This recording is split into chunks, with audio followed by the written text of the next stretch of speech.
Imagine a scenario that happens to almost all of us.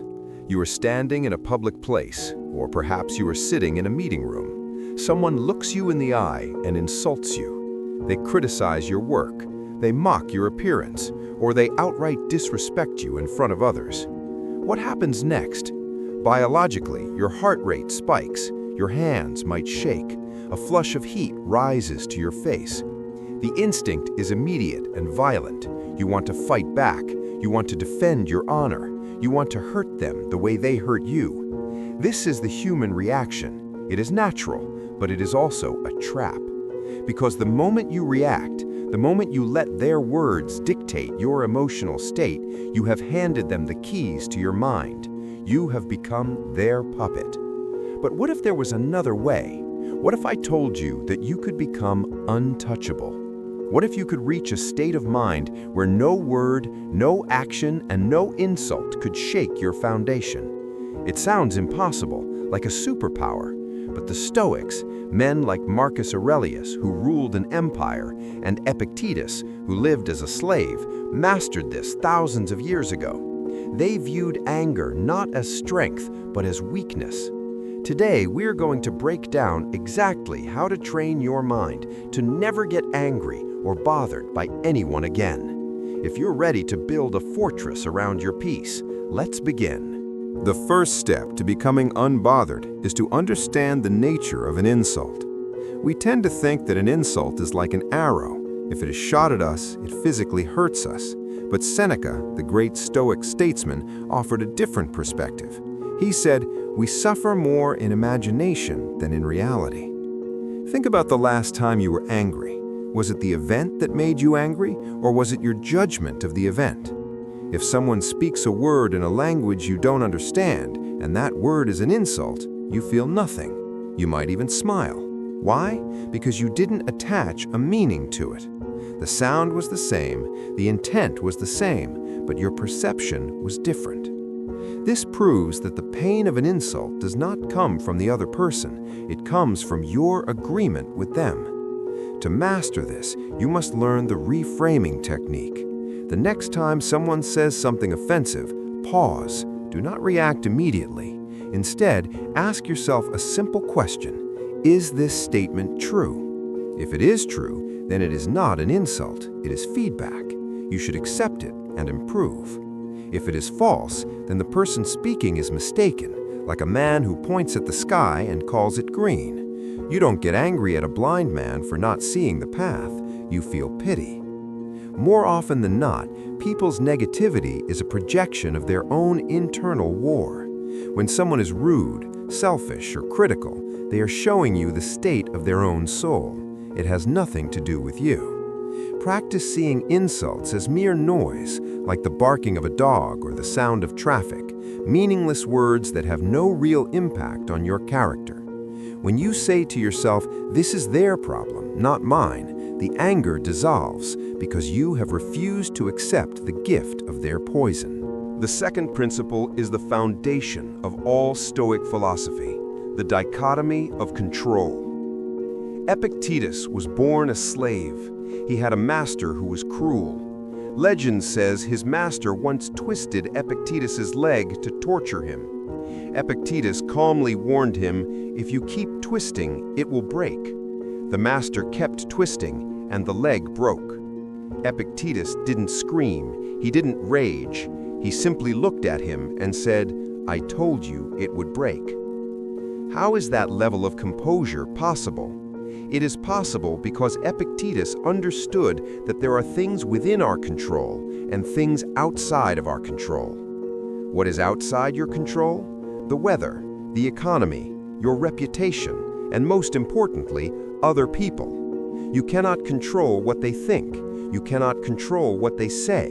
You cannot control if they cut you off in traffic or if they betray you. These things are external. What is within your control? Your judgment, your character, your response. That is it. Most of our anger comes from trying to control things that are not ours. We scream at the driver who cut us off, wishing they were a better driver. But we cannot make them a better driver. We are shouting at the wind. When you realize this, you stop wasting your limited energy on the unchangeable. The next time you feel the heat of anger rising, stop and ask, is this within my control? If it is someone else's behavior, the answer is no, so let it go.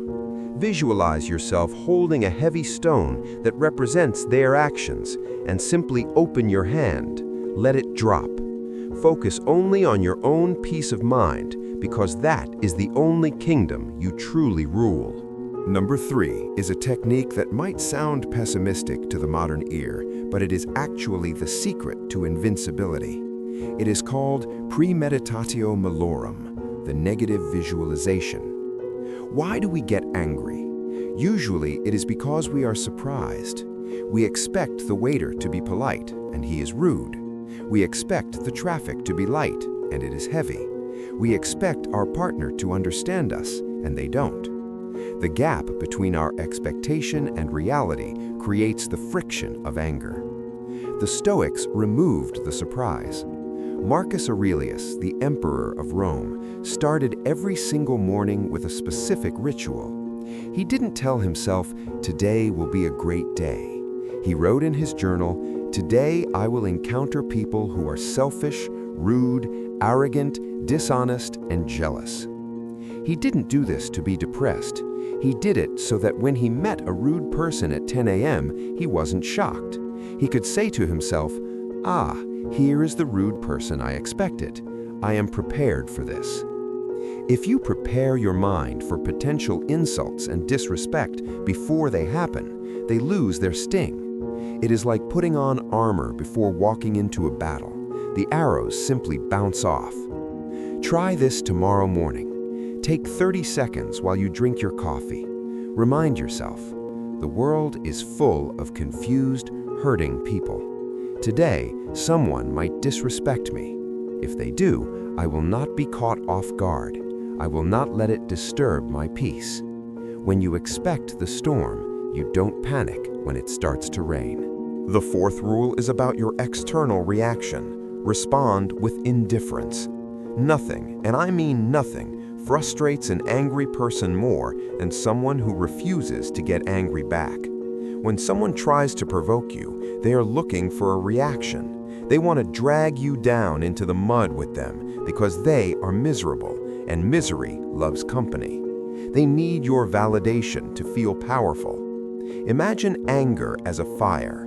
For a fire to burn, it needs oxygen. Your reaction, your shouting, your defending, your arguing, that is the oxygen. If you feed the fire, it grows, it consumes you both. But what happens if you remove the oxygen? The fire dies. This is the power of Stoic indifference. If someone insults you and you look at them with a calm face, perhaps a slight smile, and say nothing, you have suffocated their anger. You have reflected their chaos back onto them. There is a story of a man who walked up to Cato, another famous Stoic, and spat in his face. Cato didn't hit him, he didn't shout, he simply wiped his face and continued his conversation. Later, the man came back to apologize, begging for forgiveness. Cato looked at him and said, "I don't remember being spat on." That is the ultimate power move. He didn't even grant the man the dignity of being an enemy. He treated the event as if it never happened. The next time someone tries to bait you into an argument, try the silence technique. Look at them, take a deep breath, and simply go back to what you were doing.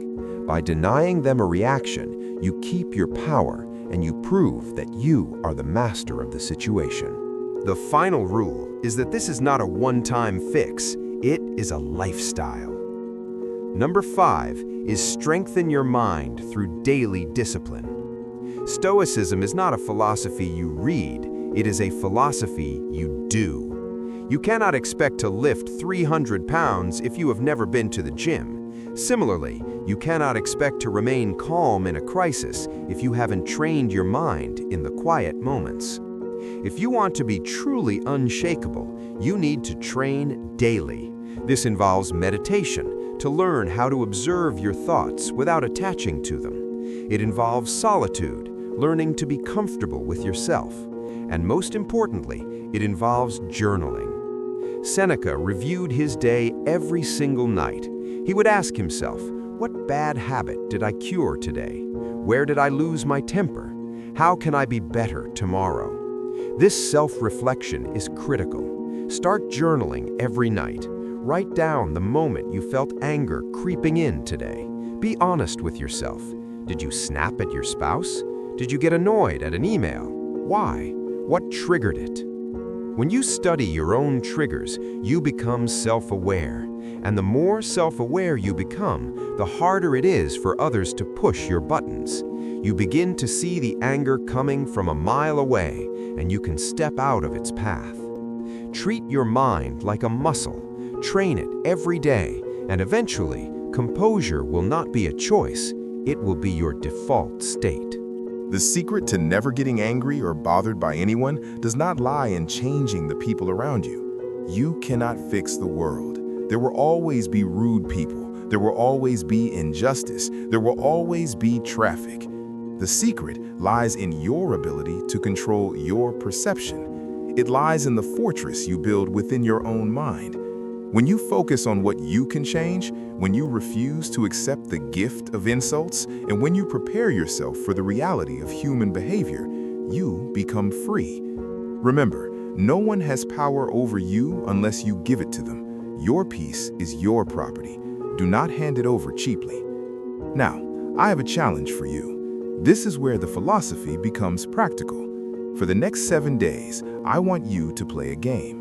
Whenever someone tries to provoke you, whether it is a big insult or a small annoyance, your goal is to respond with complete calmness. Do not argue, do not explain, just observe. Watch how they react when they can't get a rise out of you, and more importantly, observe how much more powerful you feel.